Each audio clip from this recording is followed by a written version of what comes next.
As business owners, we need to be mindful of our time and our resources. And in government contracting, obviously we're responding to solicitations and opportunities, and we need to make sure that these opportunities are worth both our time and our resource.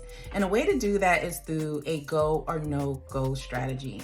There are several ways to do it. You can have a checklist, you can use a go or no go matrix, you can use a shred. There's plenty of other ways that you can do this, but some of the things that you need to be mindful when you're going through that go or no go strategy is to make sure that you understand what the customer is looking for. What is your win probability?